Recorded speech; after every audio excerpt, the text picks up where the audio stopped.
تو بند کرنا تو اس کا بالکل بھی حل نہیں ہے، اور ہم نے یہ بھی دیکھا کہ جن ملکوں میں مکمل لاک ڈاؤن رہا وہاں یہ چیز کنٹرول نہیں ہوئی، اسی طرح تیزی سے پھیلتی رہی۔ پاکستان میں لاک ڈاؤن کے باوجود بھی لوگ باہر نکلتے تھے، لیکن پاکستان میں اس طرح سے نہیں پھیلی۔ تو اس کا جو حل ہے وہ لاک ڈاؤن تو بالکل بھی نہیں ہے۔ اور پھر ہمارے جیسی جو قومیں ہیں، یہاں پہ بڑا مسئلہ بھوک ہے، یہاں پہ لوگ بھوک سے مریں گے۔ کرونا سے یہاں پر اتنے کیسز نہیں ہوتے، یہ امریکہ کا مسئلہ ہوگا، یہ یورپ کا مسئلہ ہوگا۔ پاکستان کا بڑا مسئلہ بھوک ہے، معیشت کی تباہی ہے۔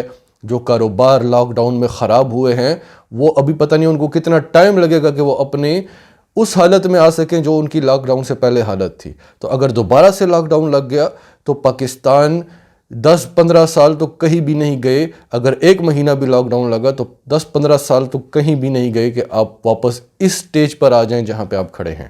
اب آتے ہیں ہماری اگلی خبر پر۔ آپ کو یاد ہوگا 3-4 دن پہلے عمران خان نے اپنے انٹرویو میں بولا تھا کہ نواز شریف جو کچھ بھی کر رہا ہے یہ بھارت کے کہنے پر کر رہا ہے، یہ بھارت کو سپورٹ کرتا ہے ہمیشہ سے۔ اس کا ہر بیان جو ہے وہ پاکستان کے خلاف ہے، بھارت کے حق میں ہے، اور یہ وہی سب کچھ کرتا ہے جو بھارت کہتا ہے۔ اس کے بعد شہباز گل کی سٹیٹمنٹ آئی کہ ہم جانتے ہیں کہ آپ کن سفارت خانوں میں جا کے خفیہ ملاقاتیں کر رہے ہیں۔ ان کا اشارہ تھا بھارتی سفارت خانے کی طرف جو لندن میں ہے۔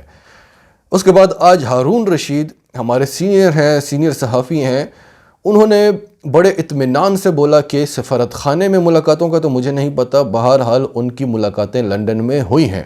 تو ہمارے پاس جو رپورٹ ہے اس کے مطابق ان کی ملاقاتیں ہوئی ہیں پارک لین میں ایک ہوٹل ہے جس کا نام ہے 4 سیزن ہوٹل، وہاں پر ان کی 3 دن ملاقاتیں ہوتی رہی۔ اس میں شمس الحسن کی ملاقاتیں بھی ہوئی ہیں، حسین نواز کی بھی ہوئی ہیں، نواز شریف کے وہاں پر جتنے امپورٹنٹ لوگ ہیں ان کی ملاقاتیں ہوتی رہی ہیں وہاں پر 3 دن تک، اور آصف زرداری کے لوگوں کے ساتھ بھی وہاں پر ملاقاتیں ہوئی ہیں پارک لین میں 4 سیزن ہوٹل میں۔ یہ ایک ڈیلیگیشن ہے جس میں 3 لوگ ہیں، اور یہ بھیجا تھا اجیت دوول نے۔ یہ بھارتی فوج کی طرف سے پیغامات لے کر گئے تھے، اور اس کے بعد آپ نے دیکھا کہ پاکستان میں کیا حالات ہوئے ہیں۔ اب اس کی اصل وجہ کیا ہے؟ اس کی اصل وجہ جو چین نے بھارت کا حال کیا ہوا ہے۔ اب پاکستانی فوج کو یہ اتنی بڑی طاقت تو مانتے نہیں ہیں جس طرح سے ان کا میڈیا کہتا ہے، جس طرح سے ان کی حکومت، ان کی عوام کہتی ہے۔ پوری دنیا پاکستان کو اتنی بڑی طاقت مانتی ہے، بہت بڑی طاقت، لیکن اس لیول کی نہیں مانتی جس لیول پہ امریکہ، چین، بھارت کو مانتے ہیں، اس لیول کی نہیں مانتے۔ لیکن ہمیشہ خوف ان کو پاکستان کا ہی رہا ہے۔ اب ان کا جو چین نے وہاں پر حال کیا ہوا ہے، ان کو ڈر یہی ہے کہ کہیں پاکستان بیچ میں نہ آ جائے، کیونکہ پاکستانی فوج نے جب بھی کوئی مشن شروع کیا ہے، پہلے تو وہ بہت ہی امن پسند فوج ہے، لیکن جب بھی کوئی مشن شروع کیا ہے تو دنیا نے دیکھا ہے کہ سخت سے سخت مشن انہوں نے کامیابی کے ساتھ پورا کیا ہے۔ اب آپ افغانستان میں دیکھیں، مشکل ترین جنگ تھی، ہار کے جا رہا ہے امریکہ، اور امریکہ کے ساتھ ساری دنیا کی فوجیں تھیں، یہ بھارت بھی بیٹھا ہوا تھا وہاں پر، کچھ بھی نہیں کر سکے۔ لیکن پاکستان میں جہاں یہ ہمارے شہروں میں، ہمارے دیہاتوں میں، ہماری رگوں میں گھسے ہوئے تھے، طالبان نہیں، یہ جو دہشت گرد تنظیمیں تھیں، تو پاکستان نے ان کا کس طرح سے خاتمہ کیا۔ اب ارمینیا اور آذربائیجان کی جنگ میں پاکستانی فوج ابھی گئی نہیں ہے، لیکن سب سے زیادہ خوف پاکستانی فوج کا ہے۔ تو اب بھارت کو سب سے بڑا ڈر یہی ہے کہ کہیں پاکستان سیکنڈ فرنٹ سے نہ آ جائے، کیونکہ یہ جانتے ہیں کہ اگر خطرناک ترین فوج ہے تو پھر وہ یہی پاکستانی فوج ہے۔ تو اس کے بعد سے ہم حالات دیکھ رہے ہیں کہ اب لوگ فوج کے خلاف، میں نے کئی لوگوں کو دیکھا ہے جو فوج کے خلاف اس قسم کی باتیں کر رہے ہیں جس سے لگتا ہے کہ جو نواز شریف نے جو ایک ایجنڈا شروع کیا ہے، جس ایجنڈے پر کام شروع کیا ہے، تو وہ کسی حد تک کامیاب ہو رہے ہیں۔ مطلب وہ 1% ہوں گے، لیکن وہ 1% بھی کیوں ہیں؟ سوال یہ ہے کہ وہ 1% بھی کیوں ہے؟ یعنی اگر آپ پی ایم ایل این کے ہیں تو پی ایم ایل این جو کچھ بھی کرے گی آپ نے بس ان کو ڈیفینڈ کرنا ہے، اس سے بڑی جہالت کوئی اور ہو ہی نہیں سکتی۔ پارٹی کیا ہوتی ہے؟ سب سے پہلے پاکستان ہے، یعنی آپ اپنی ہی فوج کے خلاف جانا شروع کر دیں گے کیونکہ نواز شریف نے کہہ دیا ہے۔ اور کیا ثبوت چاہیے؟ یعنی وہ شخص جس نے اجمل قصاب والے معاملے میں بھارت کا ساتھ دیا، وہ شخص جس نے کلبھوشن یادیو والے معاملے میں بھارت کا ساتھ دیا، FATF والے معاملے میں بھارت کا ساتھ دیا اور اب پھر جب FATF سے ہم نکلنے کی کوشش کر رہے ہیں پھر بھارت کا ساتھ دیا. اس کے علاوہ گلگت والے معاملے میں وہ بھارت کا ساتھ دے رہا ہے, اپنی فوج کے خلاف باتیں کر رہا ہے. بیوروکریسی کو آرڈر ہے کہ ترقیاتی کام نہیں ہونے چاہیے. بزنس مافیا کو آرڈر ہے کہ چیزوں کی قیمتیں زیادہ سے زیادہ بڑھاتے جاؤ, عوام کا وہ حال کر دو کہ عوام تنگ آ جائے عمران خان سے, کیونکہ یہ عوام نہیں جانتی کہ اس کا قصوروار عمران خان نہیں ہے. یعنی آپ اقتدار کی خاطر کچھ بھی کر سکتے ہیں. ابھی پچھلے دنوں انہوں نے کیا پاکستان کا یہ راز فاش کریں گے کہ پاکستانی فوج کو انہوں نے دھمکانے کے لیے ایک سٹیٹمنٹ جاری کی کہ ٹوما ہاک کروز میزائل جو ہے امریکہ کا, اس سے ہم نے کاپی کر کے اس کی ریورس انجینئرنگ کر کے, ریورس انجینئرنگ بھی نہیں بیک انجینئرنگ اس کو کہہ رہے تھے, وہ کر کے ہم نے جو ہے وہ بابر میزائل بنایا اور وہ میں نے بنایا. بڑی خدمات ہیں میری.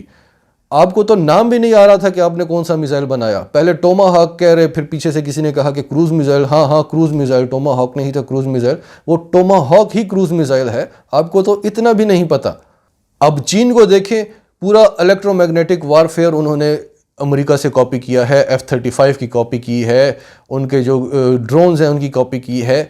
کسی کی مجال ہے چین میں کہ وہ یہ سٹیٹمنٹ دے؟ حکومت کو تو چھوڑ ہی دیں, ان کی عوام اس کو الٹا لٹکا دے گی. اب ہم لوگ جانتے ہیں کہ ایک بندہ سنسیئر ہے, وہ ملک کے لیے کام کرنا چاہتا ہے, اس کو کام کرنے نہیں دے رہے, تو ہمیں چاہیے کہ ہم اس کی سپورٹ بنیں. بھئی یہ تو سنسیئر نہیں ہے, یہ تو ہمیں ڈبو کر, قرضوں میں ڈبو کر, کن چیزوں میں ہمیں ڈبو کر, جعلی معیشت پہ یہ ہمیں چلا رہے تھے. ڈالر کی قیمت جعلی تھی, اسٹیٹ بینک اربوں روپے چھاپ رہا تھا. تو وہ فیوچر میں آ کے تو پاکستان کا جو حال ہونا تھا, شاید آپ سمجھ سکتے ہوں کہ ان کا پلان کیا تھا. تو اب ایک بندہ آیا ہے, وہ صحیح کرنا چاہ رہا ہے, لیکن مافیاز اتنی مضبوط ہیں. یہ مضبوط کیوں ہے؟ کیونکہ ان کو اتنی سیٹیں ہم نے پھر بھی دی ہیں کہ یہ عمران خان کو بلیک میل کر سکیں, کوئی بھی قانون پاس ہونے نہ دیں جو پاکستان کی عوام کے یا پاکستان کے حق میں ہو. ہم جانتے ہیں کہ ایک بندہ سنسیئر ہے, وہ کام کرنا چاہتا ہے, اور مافیاز اتنی سٹرونگ ہیں کہ اس کو کام نہیں کرنے دے رہی, اور مافیاز کو سٹرونگ بنانے والے بھی ہم ہیں. تو اب ہمیں چاہیے کہ ہم اس بندے کا ساتھ دیں. لیکن اعتراض کیا ہے کہ اس کو تو فوج لے کر آئی ہے. کون سی فوج لے کر آئی ہے؟ پہلے تو فوج لے کر نہیں آئی, اس پر بھی بات کرتے ہیں. لیکن اگر لائی ہے تو کون سی فوج؟ بھارتی فوج لے کر آئی ہے, اسرائیلی فوج لے کر آئی ہے. اگر پاکستانی فوج لے کر آئی ہے تو موسٹ ویلکم.